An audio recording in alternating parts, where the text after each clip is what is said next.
Since I'm 10 years older than the post-war generation and been ostracised for not conforming to the contemporary dialectic, I can view the predicament of the modern world with a degree of detachment. The immediate post-war generation, the generation that has been in charge and made such a mess of things, was the largest new generation in the history of humanity. As a doctor, I watched from a consulting room chair as they were brainwashed by egalitarian left-wing ideology and encouraged to reject timeless values as old-fashioned when they were teenagers in the 60s. In 1967, I had an opportunity to study cannabis and found it had a similar effect on the mind to hypnosis. Hypnosis increases suggestibility. The increased suggestibility produced by cannabis was being abused by the comrades as a chemical weapon to brainwash the post-war generation. Ideas are like infections. They get picked up. Panic spreads through a crowd. Laughter is infectious. It was therefore not necessary to actually take drugs to catch the ideological spirit of the times.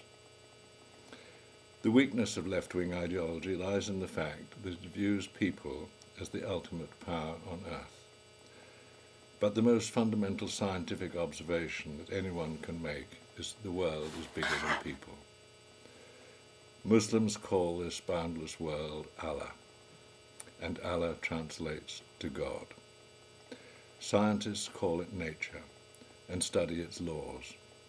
By the 18th century, those laws were sufficiently well understood to be exploited to create the Industrial Revolution. Since time immemorial, humanity had lived on the land. The Industrial Revolution thus created a totally unfamiliar human habitat. Rich and poor alike had to learn from scratch how to survive in this increasingly mechanized world. Inevitably they made mistakes. Charles Dickens dramatized the chaos, and we still have not learned how to live an industrial lifestyle. Economists pontificate on the management of money, but naively overlook the fact that there are two totally different economies in any society. There are those who live civilized lifestyles on civilized incomes, and there are those who live subsistence lifestyles on subsistence incomes. A civilized lifestyle of thrift, manners, and moderation in all things can be enjoyed by anyone, even on a modest income. Subsistence incomes and lifestyles are endured by those living in poverty, such as the workers in the early days of the Industrial Revolution. Subsistence lifestyles are characterized by an unkempt, hand-to-mouth and backs-to-the-wall existence. Both husband and wife have to work. Children are raised by grandparents or older siblings. People do not necessarily know where the next meal is coming from. When they have food, they devour it. It is a lifestyle of great insecurity and anxiety. This makes people pale, drawn, and more susceptible to disease. Life expectancy is diminished. For the poor, a feeling of well-being is a rare event, usually secondary to a good meal, alcohol, or sexual intercourse, and every opportunity is exploited. Their manners are rough and ready, and their humour bawdy. Every day is a rainy day, and in the event of a windfall, the money is spent rather than saved. They are preoccupied by sex and take every opportunity to escape from the solitary solace of masturbation. The need to feel good for a moment overrides any worry about the wanton creation of illegitimate life. Chronic anxiety also makes it difficult to concentrate on books and learning. They have too many problems of their own to take much interest in the problems of others, unless there is a profit to be made, as a prostitute, for example. They have no time for ethics beyond honour among thieves, and petty theft is a part of everyday life.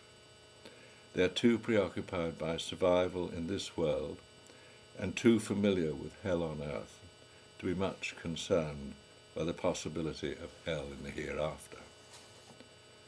In the old days, people living subsistence lifestyles appeared to the prosperous minority as a separate and subhuman species.